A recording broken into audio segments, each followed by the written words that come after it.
Hey everybody, it's Joe from greenlightsound.com, and today we've got a parallel drum compression tip, courtesy of Jaquire King, and this is a really simple one to set up, and it's basically sending all of your closer mic'd drum tracks to a parallel compressor. In this case, we've got the UAD version of the Neve 33609 compressor. You can get a compressor in this Neve style from a bunch of different developers. I think IK Multimedia has one, but I prefer to use the UAD version of this.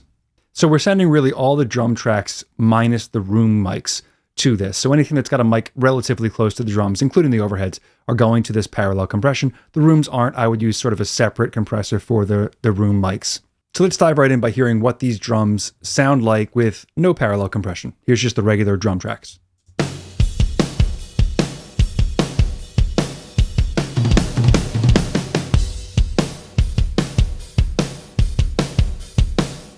There we go. The setup for this is really simple on the Neve, on the 33609. First of all, this left-hand section is the limiter section, which we're not even going to use. So you can see the limit in switch is off. The reason you have like the same controls in the top and bottom is because we can unlink this compressor and have sort of the left and right channels be a little bit different gain reduction depending on what's happening with their levels. We're going to keep it linked so they're both the same. You move one knob on top, it moves the knob on the bottom. We are going to use this compressor section.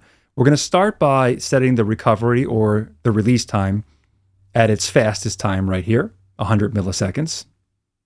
For now, ignore the threshold and gain because they're sort of source dependent. The ratio we put up to 3:1. Of course, compressor's in, that switches down, and we leave the default fast attack on. You then want to pull down your threshold until you're getting somewhere between 4 and 8 dB of gain reduction. In this one, it'll hover somewhere right above the 4, and then boost your output gain to kind of level match. And that's it. That's a really easy setup. So I'm going to bring the fader down for the drums track. I'm going to bring the fader up for the parallel track. This is going to be just the compressed signal by itself, not really in parallel yet, just the compressed, so you can hear the sound of this compressor working.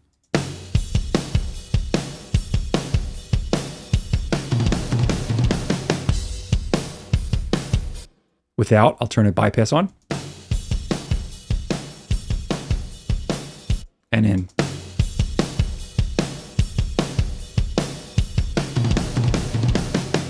Adds a really nice punchiness to it. So I'm going to bring the main fader back up for the all drums track, bring down the parallel channel, and I'll ride it up as it plays so we can get that sort of parallel punchiness happening in combination with the main drum track.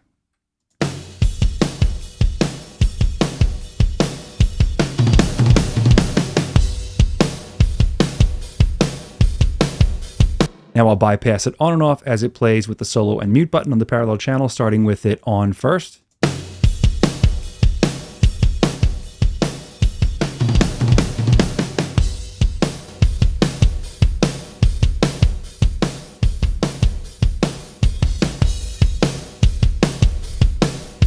This is a really great way to add some excitement when you hit a chorus. So you could automate this fader or automate the solo mute button and only bring in the parallel part in like a big hitting section, or ride the fader up and down so it's a little bit more of the parallel channel in harder hitting sections of the songs. Just a really nice way to add sort of excitement and energy to the track using some parallel compression with a really easy setup. So again, all close mic drums sent to this Neve 33609 compressor. Really simple tip courtesy of Jaquire King. If you have any questions or comments, let me know down in that comment section. Don't forget to subscribe if you haven't done so already, so we can keep you in the loop as to what's coming up next, and I'll see you in the next one.